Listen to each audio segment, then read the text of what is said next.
Hi guys, this is my YouTube channel bake smile.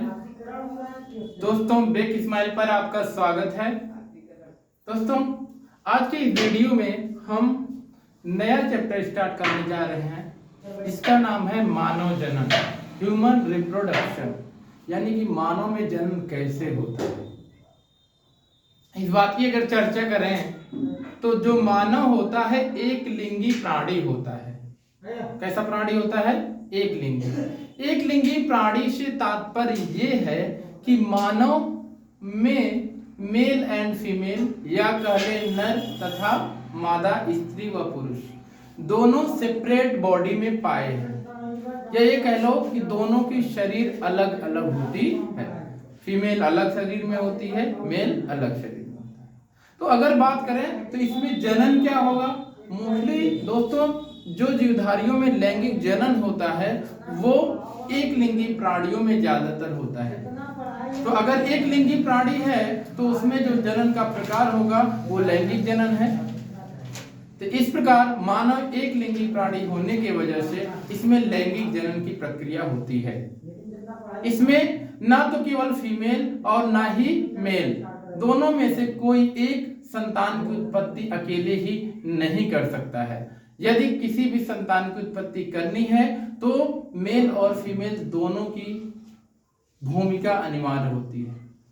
तो अगर बात करें सेक्सुअल रिप्रोडक्शन या लैंगिक जनन की, तो इसकी बात यदि करें तो लैंगिक जनन वह प्रक्रिया होती है जिसमें नर तथा मादा युग्मक आपस में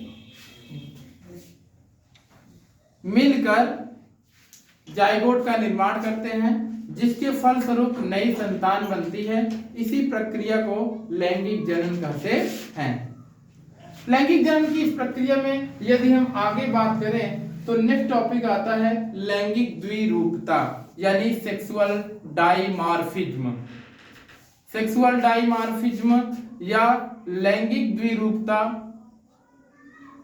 वह अवस्था होती है या वह स्टेज होता है जिसमें नर तथा मादा दोनों के न केवल लैंगिक लक्षण, न केवल जनांग के लक्षण, अपितु बल्कि उनके अलैंगिक लक्षण भी एक दूसरे से अलग अलग होते हैं। तो इस प्रक्रिया को हम कहते हैं लैंगिक द्विरूपता या सेक्सुअल डायमॉर्फिज्म। सेक्सुअल डायमॉर्फिज्म में दोस्तों अगर बात करें तो इसके उदाहरण कुछ इस प्रकार से हैं, जैसे स्त्रियों में पुरुषों की भांति दाढ़ी मूछे नहीं होती हैं। जी हाँ दोस्तों, सेक्सुअल डायमॉर्फिज्म का अगर पहला एग्जांपल देते हैं तो पहला एग्जांपल ये है कि स्त्रियों में पुरुष की भांति दाढ़ी मूछे नहीं होती हैं, बल्कि पुरुष में दाढ़ी मूछे होती हैं। तो ये एक सेक्सुअल डायमॉर्फिज्म या लैंगिक द्विरूपता है, लैंगिक विभिन्नता है। दूसरा चीज, तथा वक्ष पर बाल भी नहीं होते हैं। आपने देखा होगा मेनली मेल्स में क्या होता है, थोरेसिक रीजन या वक्ष पर, छाती पर हेयर्स होते हैं, बट स्त्रियों में नहीं होते हैं। दूसरा बात करते हैं, पुरुषों में दुग्ध ग्रंथियां निष्क्रिय होती हैं। तो दोस्तों, जो पुरुषों की दुग्ध ग्रंथियां होती है वो निष्क्रिय होती है। क्यों? क्योंकि इनमें जो ग्लैंड्स होती है वो निष्क्रिय होने की वजह से दुग्ध का उत्पादन नहीं कर सकती है, और इनका एक तरह से कह सकते हैं स्तन क्या होता है, उभरा नहीं रहता। क्योंकि इसमें दुग्ध ग्रंथियां निष्क्रिय होती हैं तो स्तन उभरे नहीं रखते हैं। अगर बात करें स्त्रियों की तो इसमें दुग्ध ग्रंथियां क्या होती हैं, सक्रिय होती हैं और स्तन उभरा रहता है। और स्तन उभरने का एक रीजन ये होता है कि इसमें फैट का जमाव होता है। स्तन में क्या होता है, फैट का जमाव होता है। नेक्स्ट सेक्सुअल डायमॉर्फिज्म का एग्जांपल ये है, स्त्रियों में नितंब यानी बोटक्स रीजन क्या होते हैं, फूले हुए होते हैं। रीजन ये है कि उसमें अधस्त्वची वसा का स्तर होता है। अधस्त्वची वसा का स्तर मेल के बोटक्स रीजन में भी होता है, लेकिन मेल के बोटक्स रीजन में क्या होता है, पतला होता है, जबकि फीमेल के बोटक्स रीजन में वसा का अधस्त्वची वसा का स्तर क्या होता है, मोटा होता है, इसलिए इनके नितंब क्या होते हैं, फूले होते हैं। नेक्स्ट सेक्सुअल डायमॉर्फिज्म के उदाहरण पर आते हैं दोस्तों। स्त्रियों की अपेक्षा पुरुषों में आवाज मोटी होती है। We can observe this. जब हम कभी भी बोलते हैं एक स्त्री के सामने तो हमें ये लगता है, पुरुषों को ये फील होता है कि स्त्रियों की अपेक्षा उनकी आवाज क्या होती है, पतली होती है, लेकिन पुरुषों की आवाज क्या होती है, स्त्रियों की अपेक्षा मोटी होती है।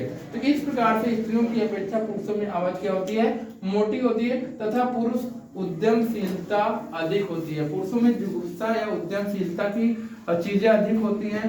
जुगुप्सा भावना, गुस्सा, ये सारी चीजें, उद्यमशीलता, एक्टिवनेस मोर देन स्त्रियों से क्या होता है, ज्यादा होता है, जबकि स्त्रियों में क्या होता है, कम होता है। तो ये सारे एग्जांपल्स हैं सेक्सुअल डायमॉर्फिज्म के दोस्तों।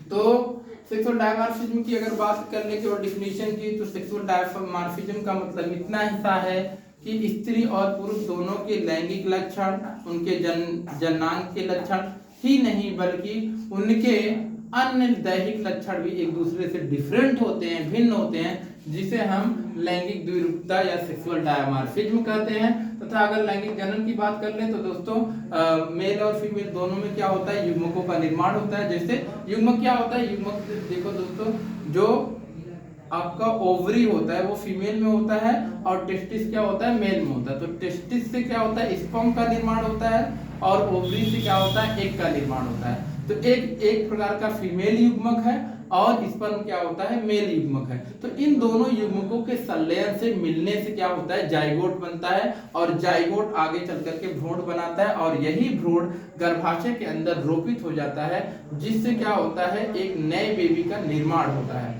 This is the all over reproduction. यही रिप्रोडक्शन की पूरी प्रोसेस होती है, जिसको हम डे बाय डे करेंगे और इस प्रकार से एक नए बेबी का निर्माण होता है, जिसे हम सेक्सुअल रिप्रोडक्शन भी कह सकते हैं दोस्तों, या सेक्सुअल रिप्रोडक्शन कहते ही हैं।